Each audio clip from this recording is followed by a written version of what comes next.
ಅಂಬೇಡ್ಕರ್ ಅವರ ಸಂವಿಧಾನವನ್ನು ರಕ್ಷಿಸಿ ಪ್ರಜಾಪ್ರಭುತ್ವವನ್ನು ಉಳಿಸಿ ಗೌರವಿಸಿ ಆಡಳಿತ ನಡೆಸುತ್ತಿರುವ ಎನ್ಡಿಎ ಬಿಜೆಪಿ ಮಿತ್ರ ಪಕ್ಷದ ಕಡೆಗೆ ದಲಿತರ ನಡೆ ಎಂಬ ಅಭಿಯಾನವನ್ನ ಈ ದಿನ ನಾವು ಕೈಗೆತ್ತಿಕೊಂಡಿರ್ತಕ್ಕಂಥ ಪತ್ರಿಕಾಗೋಷ್ಠಿಯ ಉದ್ದೇಶ.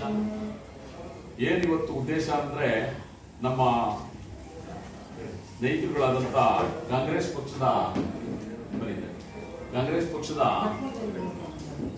ಮುಖಂಡರುಗಳು ಸಂವಿಧಾನವನ್ನ ಬಿಜೆಪಿ ಅಧಿಕಾರಕ್ಕೆ ಬಂದ್ರೆ ಸಂವಿಧಾನವನ್ನ ಸುಟ್ಟು ಹಾಕ್ಬಿಡ್ತಾರೆ, ಸಂವಿಧಾನವನ್ನ ಮುಚ್ಚಿಬಿಡ್ತಾರೆ, ಸಂವಿಧಾನವನ್ನ ಉಳಿಸೋದಿಲ್ಲ ಎಂಬ ಘೋಷಗಳನ್ನ ಹಳ್ಳಿಯ ಕಡೆಗೆ ದಲಿತರ ನಡಿಗೆ ಅಂತೇಳಿ ಎಲ್ಲ ಕಡೆಯೂ ಕೂಡ ಅಪಪ್ರಚಾರವನ್ನು ಮಾಡ್ಕೊಂಡು ಹೋಗ್ತಾ ಇರುವಂತಹ ಉದ್ದೇಶವನ್ನು ಇಟ್ಕೊಂಡು ಈ ಹಿಂದೆ 10 ವರ್ಷಗಳಿಂದ ಜಗಮೆಚ್ಚಿರ್ತಕ್ಕಂಥ ಒಬ್ಬ ಮಹಾನ್ ನಾಯಕ ಬಾಬಾ ಸಾಹೇಬ್ ಅಂಬೇಡ್ಕರ್ ಅವರ ವಿಚಾರಧಾರೆಗಳನ್ನ ಅನುಸರಿಸಿ ಪ್ರಪ್ರಥಮ ಬಾರಿಗೆ ಪಾರ್ಲಿಮೆಂಟ್ಗೆ ಪ್ರಯಾಣ ಮಾಡಿದಂಥ ಸಂದರ್ಭದಲ್ಲಿ, ಪ್ರವೇಶ ಮಾಡಿದಂಥ ಸಂದರ್ಭದಲ್ಲಿ ಆ ಬಾಗಿಲಿಗೆ ಸಂವಿಧಾನದ ಪುಸ್ತಕವನ್ನ ಇಟ್ಟು ಅದಕ್ಕೆ ನಮಸ್ಕರಿಸಿ ಒಳಗೆ ಹೋದಂತ ನರೇಂದ್ರ ಮೋದಿ ಅವರು 10 ವರ್ಷಗಳ ಕಾಲ ಅಧಿಕಾರವನ್ನು ನಡೆಸಿರ್ತಕ್ಕಂಥ ಸಂದರ್ಭದಲ್ಲಿ ಬಾಬಾ ಸಾಹೇಬ್ ಅಂಬೇಡ್ಕರ್ ಅವರಿಗೆ ಕೊಟ್ಟಿರ್ತಕ್ಕಂಥ ಗೌರವ ಏನು ಅನ್ನೋದ್ರ ಬಗ್ಗೆ ನಾವೆಲ್ಲ ಕೂಡ ತಿಳ್ಕೋಬೇಕು ನಮ್ಮ ಹಿಂದೂ ಸಮಾಜಗಳು.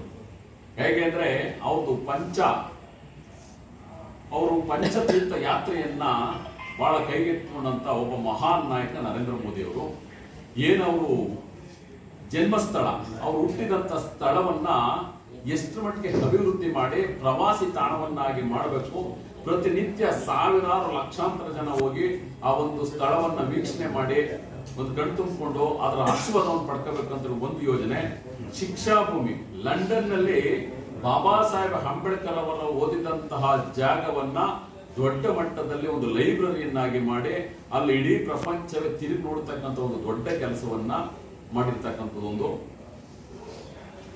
ದೀಕ್ಷಾ ಭೂಮಿ, ಅವರು ಏನು ದೀಕ್ಷೆಯನ್ನ ಪಡೆದಂತಹ ಜಾಗ ನಾಗ್ಪುರದಲ್ಲೂ ಕೂಡ ಬಹಳ ಉತ್ತಮವಾದಂತಹ ಪ್ರವಾಸಿ ತಾಣವನ್ನಾಗಿ ಮಾಡಿರ್ತಕ್ಕಂಥದ್ದು.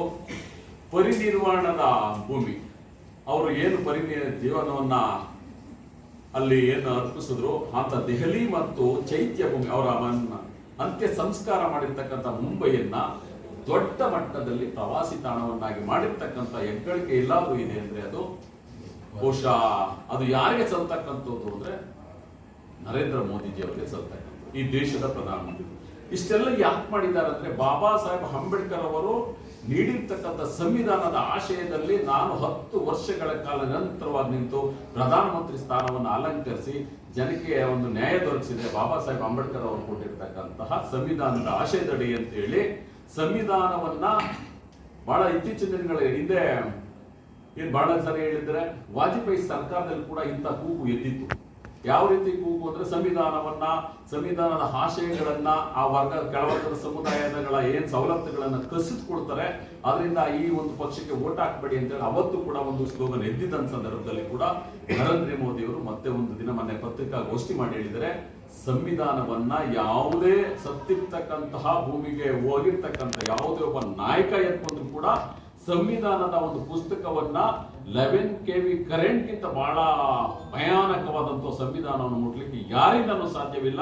ಇಂಥ ತಪ್ಪು ಗ್ರಹಿಕೆ ಬೇಡ ಅನ್ನೋ ವಿಚಾರವನ್ನ ಬಹಳ ಸಂಕ್ಷಿಪ್ತವಾಗಿ ತುರ್ತಾಗಿ ಪತ್ರಿಕಾಗೋಷ್ಠಿ ನಡೆಸೋದಕ್ಕೋಸ್ಕರ ಆಯೋಜನೆ ಮಾಡಿರೋದು ಯಾಕಪ್ಪ ಅಂತ ಅಂದ್ರೆ, ನಮ್ಮ ಕಾಂಗ್ರೆಸ್ ಮುಖಂಡರುಗಳು ಅವ್ರಿಗೇನು ನೋವಾಗ್ಬಿಟ್ಟಿದೆ ಅಂದ್ರೆ, ದಲಿತ ಕಾನೂನಲ್ಲಿ ನಮ್ಮ ಕಡೆ ತಿರುಗಿ ನೋಡೋರೇ ಇಲ್ವಲ್ಲ ಅನ್ನೋ ಒಂದು ಆಲೋಚನೆ ಅವ್ರಿಗೆ ಮಂದಟ್ಟಾಗಿ ಹಳ್ಳಿಗೂ ಹೋಗ್ತಾ ಇದ್ದಾರೆ.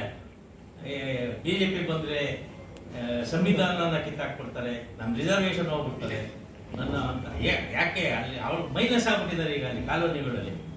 ಕಾಂಗ್ರೆಸ್ ಯಾವತ್ತು ಇಷ್ಟು ದಿವಸ ಬರೀ ದಲಿತರ OBC ದಲಿತರು ಇದರಲ್ಲೇ ಗೆದ್ಕೊಂಡ್ ಬರ್ತಾ ಇದ್ರು.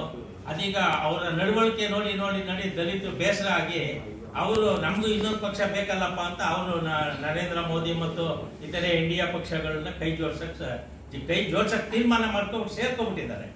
ಅದನ್ನ ಹೆಂಗೆ ಕಬಳಿಸೋದು ಅಂತ ಹೇಳಿ ಈ ಒಂದು ಕೆಟ್ಟ ಸಂದೇಶನ ಸಾರ್ಕೊಂಡು ಹೋಗ್ತಾ ಇದ್ದಾರೆ.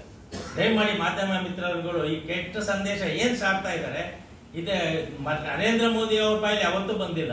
ನಾನು ಸಂವಿಧಾನ ತಿದ್ದುಪಡಿ ಮಾಡ್ತೀನಿ ಅಥವಾ NDA ಪಕ್ಷದಲ್ಲಿ ಯಾವತ್ತೂ ಬಂದಿಲ್ಲ ಸಂವಿಧಾನ ತಿದ್ದುಪಡಿ ಮಾಡ್ತೀವಿ ಬದಲಾವಣೆ ತರ್ತೀವಿ ಅಂತ ಏನು ಬಂದಿಲ್ಲ. ಆದಷ್ಟು ಬಿಜೆಪಿ ಸರ್ಕಾರದಲ್ಲಿ ಇತ್ತೀಚೆಗೆ ತಾವೆಲ್ಲ ಕಂಡಿದ್ದೀರಿ ಮಾಧ್ಯಮ ಮಿತ್ರರು, ಪರ್ಸೆಂಟೇಜ್ ಜಾಸ್ತಿನೇ ಮಾಡಿದ್ರು ಹೊರತು ಎಲ್ಲೂ ಕಟ್ ಮಾಡಲಿಲ್ಲ. ಇದೆಲ್ಲ ತಮಗೆಲ್ಲ ತಮ್ಮ ಗಮನದಲ್ಲಿರೋದೆ, ನಮ್ಮ ಪೇಪರ್ಗಳೇ ನೀವೇ ಮಾಡಿದಂಥ ನ್ಯೂಸ್ಗಳಲ್ಲಿ ಇರೋದೆ. ದಯಮಾಡಿ ಇದನ್ನ ನಾನು ತಮ್ಮಲ್ಲಿ ಕಳಕಳಿಯಾಗಿ ಕೇಳ್ಕೊಳ್ಳೋದೇನಪ್ಪ ಅಂದ್ರೆ ಮಾಧ್ಯಮ ಮಿತ್ರರಲ್ಲಿ ಇದನ್ನ ಬಹಳಷ್ಟು ಹೈಲೈಟ್ ಮಾಡಿ ಸ್ವಲ್ಪ ಬರೀರಿ, ಜನಗಳಿಗೆ ಅದು ಅರಿವಾಗ್ಲಿ ಅನ್ನೋದ್ರಿಂದ ಈ ಮೂಲಕ ನಿಮ್ಮನ್ನು ಕೇಳ್ಕೊಳ್ತೀನಿ. Thank you.